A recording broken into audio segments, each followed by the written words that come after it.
Hello. Again, I do not have my camera on me since weekends are busy, a busy time to work in the yard, so you don't need to see what a mess my hair is. But we are still reading Wonder, and I miss it when I don't have time for it, so we'll continue reading it. And I have curiosity to see where the story will take us next. So let's continue.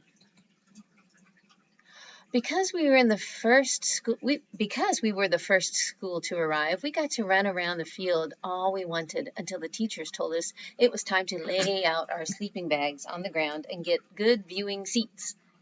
We unzipped our bags and laid them down like picnic blankets on the grass in front of the giant movie screen in the middle of the field. Oh, this sounds like so much fun. Then we went to the row of food trucks parked at the edge of the field to load up on snacks and sodas and stuff like that. There were concession stands there, too, like at a farmer's market, selling roasted peanuts and cotton candy. And up a little farther was a short row of carnival type stalls, the kind where you can win a stuffed animal if you throw a baseball into a basket. Jack and I both tried and failed to win anything, but we heard Amos won a yellow hippo and gave it to Zimia. That was the big gossip that went around. The jock and the brainiac. That's cute. From the food trucks, you could see the corn stalks in back of the movie screen. They covered about a third of the entire field. The rest of the field was completely surrounded by woods. As the sun sank lower in the sky, the tall trees at the entrance to the woods looked dark blue. By the time the other school buses pulled into the parking lot, we were back in our spots on the sleeping bags, right smack in front of the screen. The best seats in the whole field. Everyone was passing around snacks and having a great time. Me and Jack and Summer and Reed and Maya played Pictionary. We could hear the sounds of the other schools arriving, the loud laughing and talking of kids coming out of the field on both sides of us, but we couldn't really see them. Though the sky was still light, the sun had gone down completely, and everything on the ground had turned deep purple. The clouds were shadows now. We had trouble even seeing the Pictionary cards in front of us. Just then, without any announcement, all the lights at the end of the field went on at once. They were like big, bright stadium lights.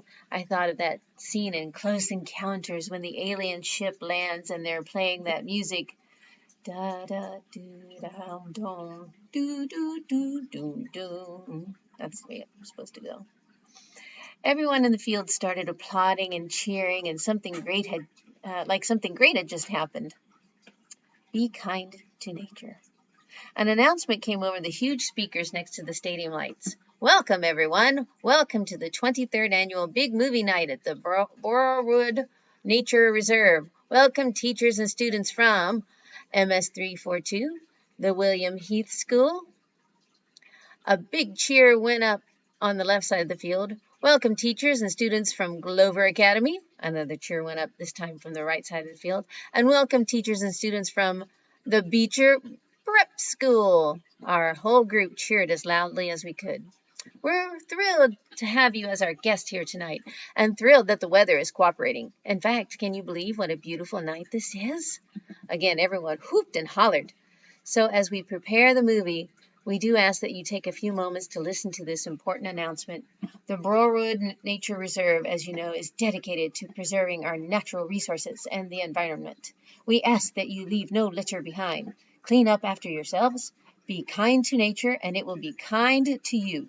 We ask that you keep that in mind as you walk around the grounds. Do not venture beyond the orange cones at the edges of the fairground.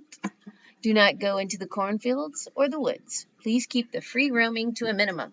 Even if you don't feel like watching the movie, your fellow students may feel otherwise, so please be courteous. No talking, no playing music, no running around. The restrooms are located on the other side of the concession stands. After the movie is over, it will be quite dark, so we ask that you all stay with your schools as you make your way back to your buses. Teachers, there's usually at least one lost party on big movie nights at Borrowwood. Don't let it happen to you. Tonight's movie's presentation will be The Sound of Music. I immediately started clapping, even though I'd seen it a few times before, because it was Via's favorite movie of all time. But I was surprised that a whole bunch of kids, not from Beecher School, booed and hissed and laughed. Someone from the right side of the field even threw a soda can at the screen, which seemed to surprise Mr. Tishman. I saw him stand up and look in the direction of the can thrower, though I knew he couldn't see anything in the dark. The movie started playing right away. The stadium lights dim. Maria the nun was standing at the top of the mountain, twirling around and around. It had gotten chilly all of a sudden, so I put my yellow Montauk hoodie on my yellow Montauk hoodie and adjusted the volume on my hearing aids and leaned against my backpack and started watching. The hills are alive.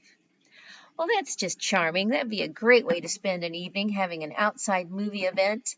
So fun. So next time we'll see what's happening with this title. The woods are alive. Ooh. Until then.